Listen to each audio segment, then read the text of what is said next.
Hoy día voy a hablar acerca del análisis de propuestas económicas de los candidatos presidenciales. Mi primer análisis va a ser acerca de las propuestas del candidato Manuel Loaiza. Como propuesta número uno tenemos que el Poder Ejecutivo aprueba la ley de lo que es el presupuesto. La evaluación que yo daría es que esta propuesta va a romper con todos los principios constitucionales de separación de poderes. Esto es según el artículo 78 de la Constitución Política del Perú. El Congreso de la República es el órgano más importante y es el que aprueba la ley de presupuesto. Como consecuencia, se podría decir que si el Poder Ejecutivo asumiera esta función sin pasar por el Congreso, se eliminaría un importante mecanismo de control. Como ejemplo y principios involucrados, yo diría que una medida similar en países como Venezuela ha resultado en una concentración excesiva de poder y crisis fiscal. Esta propuesta va a vulnerar todo lo que son los principios de equilibrio de poderes, así como de control democrático. Como segunda propuesta, tenemos permitir al Ejecutivo crear nuevos impuestos por decreto. El principio de legalidad tributaria establece que los impuestos solo pueden ser creados mediante las leyes aprobadas solamente por el Congreso. Esta propuesta le daría al Ejecutivo una atribución que no le corresponde constitucionalmente. Como consecuencia, otorgarle al Ejecutivo la facultad de crear tributos sin debate ni algún tipo de aprobación del Congreso va a generar lo que es una inseguridad jurídica y a la vez también afectaría la confianza de los inversionistas y esto podría provocar lo que es un malestar social. Un ejemplo y principio involucrado sería como en Colombia, que hubo una reforma tributaria sin consulta ciudadana que desató cierto tipo de protestas masivas y eso ocurrió en el año 2021. Esta propuesta contradice, ¿no?, lo que son los principios de participación democrática y seguridad jurídica. Tercera propuesta, tenemos centralizar la decisión de obras públicas en el gobierno nacional.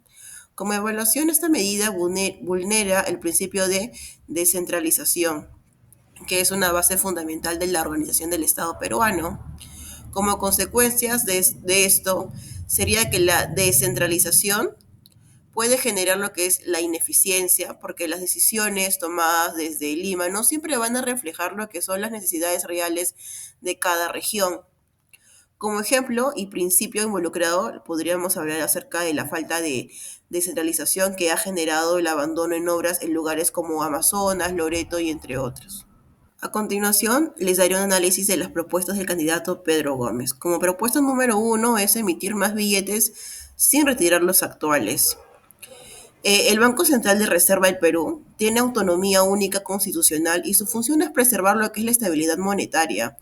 Obligar al Banco Central de Reserva de Perú a emitir dinero de manera descontrolada, por así decirlo, va a vulnerar esta autonomía. Como consecuencia, podríamos decir que el exceso de dinero en circulación sin respaldo alguno va a generar lo que es una inflación o incluso una hiperinflación. Como ejemplo y principios involucrados podríamos hablar acerca de los casos como Zimbabue y Venezuela, que muestran cómo esta medida destruye lo que es economías totales. La propuesta va contra los principios de autonomía. Como propuesta 2 hablaremos acerca de prohibir inversión privada en minería y pesca. El artículo 58 de la Constitución peruana establece que la economía es social de mercado y reconoce tanto la iniciativa privada como la regulación estatal. Como consecuencia, podríamos decir que su inversión privada se reduce la competitividad, la innovación tecnológica y la generación de empleo formal, ¿no? El Estado no tiene la capacidad total ni eficiencia suficiente para poder operar todas las actividades económicas por sí solas. Un ejemplo y principio involucrado que podría decirles son acerca de las empresas estatales sin competencia que suelen presentar corrupción o pérdidas totales. Como propuesta 3 tenemos controlar precios de los alimentos. El control artificial de los precios no va a considerar las reglas del mercado. Si se impide que los precios suban o bajen según la oferta y demanda, se altera el funcionamiento económico que hay. Como consecuencia, los productores pueden dejar de vender si no cubren sus costos, lo que va a generar una escasez y un mercado negro. Como ejemplo y principio involucrado, hablaremos acerca de países como Cuba, que los controles de precios han provocado desabastecimiento. Esta medida contradice el principio del libre mercado y puede afectar la seguridad de alimentos.